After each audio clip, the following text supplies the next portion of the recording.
All right, guys, now we're into the next section, and the next section is foot awareness, is what I call it, okay? So we're just gonna talk about a few quick principles, because heel hook defense, believe it or not, obviously there's some kind of unique positions that you have to find yourself out of, but if you stick to the principles, you're gonna get out of most submission attempts, okay? But the first thing that we're gonna talk about is foot awareness, okay? When we are in any sort of vulnerable position where they have access to our heel, we're just doing 50-50 to illustrate the point. You wanna make sure that you know what your foot is doing, okay? Because a lot of times what you'll see is when you're working on their foot, you forget about the awareness of your own foot. And your own foot can be susceptible to danger when you're attacking, right? So obviously in 50-50, we always wanna start with a crossover foot, okay? So we want our outside foot to cross over our inside foot. All right, because he's got a heel hook here, right? And once he's got this bite, you're able to get out, but you don't even want to be in that position in the first place, right? So you just take your outside foot and cover it, all right? And just lock your feet. Now go ahead and try to heel hook me. He's not going to be able to, right? But let's say I make the mistake and I put my underside foot over. That doesn't do me very, very good, right? He's still got access to that top foot, to that inside foot. Okay, so outside foot goes over, okay? The next thing I wanna do is I wanna make sure that my knees stay fairly pinched here. What he can do is he can rotate into a position called 90-10 and hide his knee so that he can work on my foot without being vulnerable with his own foot. So I don't wanna specifically talk about too much of the 50-50 position. I wanna talk more about just like awareness, but that's just a little detail there. So pinching the knees here. Foot awareness ties in to knee line awareness, but let's start with the foot. Okay, so my heel is very available to him. He can just sneak under that, right?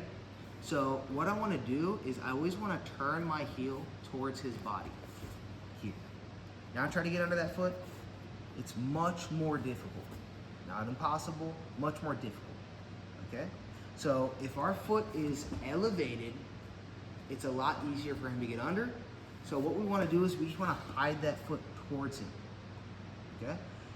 A bigger principle would be, look at my foot, it's on the mat. There's no foot lock that he can hit if my foot is flat on the mat, okay? So to illustrate this point, let's get into single leg X. All right, so try to heel hook me. No heel hook. Try to toe hold me. There's no toe hold. Try to straight ankle me. There's no straight ankle. And those are your, three major ones. Try to knee bar me, I guess. Right? Same thing. So your first subject of foot awareness should be, can I get my foot flat to the mat with weight on it? Because if it's flat to the mat but it's super light, he can just lift it up, right? So we want to get weight on that foot on the mat. And honestly, against a noob, you're gonna thwart a lot of leg locking efforts, okay? So that's the first thing.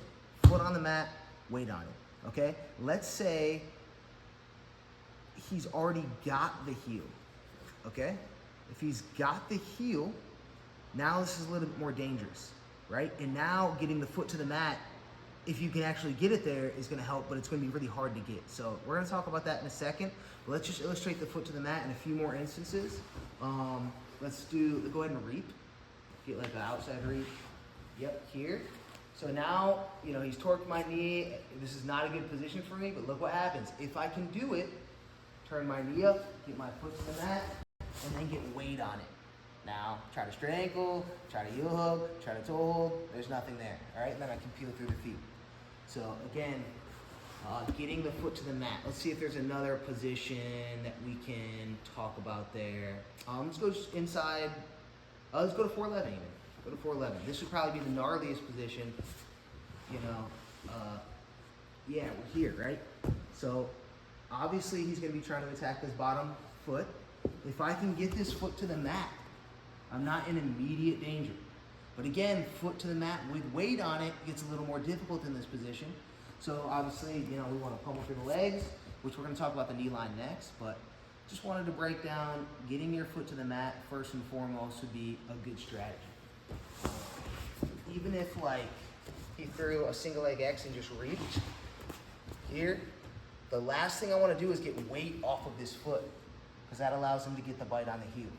So if I can just keep weight on that foot as I peel through and clear my knee line and my hip line, then we'll be in good business, okay? So that first section is all about getting the foot flat on the mat with weight on it. All right, so far we've talked about keeping weight on the foot and getting it flat to the mat. We've talked about clearing the knee line. Our third thing to consider in foot awareness is his feet covering my hips, okay? If there's weight on my hips, what he's doing is effectively keeping me down, which allows him to attack the knee line and attack the foot, okay? So what a lot of times we need to do is get weight off of our hip, all right?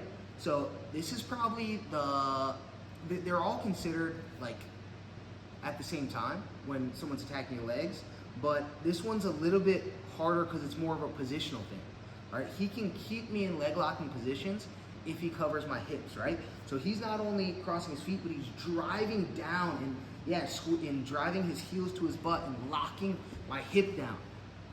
Now let's say it wasn't locked down. Now, not only could I stand up pretty easy, but that allows me to get my foot to the mat, or it allows me to slip the knee line pretty easy, okay? So it's more of a concept of control. When you're attacking legs, he needs to keep weight down on my hip, okay? So this one is a little harder to explain how to get out, but we need to be aware of it. That's why I call it foot awareness. Because sometimes you're clear on the foot, sometimes you get clearer on the knee line, but he's still got your hips covered and he can recover all those things, okay?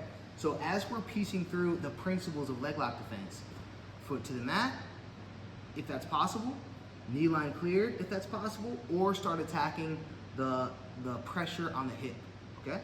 So for example, if there's weight on these hips when he's coming through, I might try to break through these feet, right? Get them separated. Now there's a lot less pressure on my hip, and now look, the knee line can clear a lot easier, okay? Get me in 411. Or saddle here's good. Okay, so look what leg is controlling the hip. Yeah, he's got these knees separated. He's really controlling the hip. So what I need to do is get my foot aware, right? Because I don't want to start working on the hip and then leaving my foot out to dry. Okay? Or, just trying to get this weight off the hip and he's going to get a heel hook. So what I need to do is look at this knee. This is what's capturing, like once I got everything else secure and I can't get the knee line free, that took a lot of weight off my hip. And now I can clear the knee line much better. Okay? Same thing even in a standing position with like a reap. It's got weight on my hip. So what do? I take the weight off the hip. Now I'm pretty much cleared. Or if I can't get the full reap off, I just push everything down off my hip. Right? And then I can start clearing the knee. And then I can start clearing the foot. And then I can have bubble counters. Right? So, it's really that simple. We give you 3 principles to think about here. Foot awareness by keeping the foot on the mat with weight on it. Clearing the knee line, making sure that your knee is closer to your chest than his in terms of that knee line. And then getting the weight off of your hips. Sometimes it's clearing feet. Sometimes it's pushing on knees. Those are the two main categories. Either you're clearing the feet or you're pushing on his knees to get them away from your hip line. All right, there you guys have it. That is the conceptual segment on foot awareness. And I'm telling you, that's going to get you so much farther than you think if you just start implementing that foot awareness and working through that. All right, later in the instructional, we're going to work on specific ways to get out of 50-50, specific ways to get out of 411 or saddle, and specific ways to not let him enter your legs through things like Delahila. But again, we're talking macro here, and if this is your first leg lock defense instructional, this is where you want to start. Okay, just the principles. Okay. All right, we'll see you in the next section. If you like what you saw, make sure to subscribe. We're on our way to 5,000 subscribers. Help us out, and also check us out on Patreon.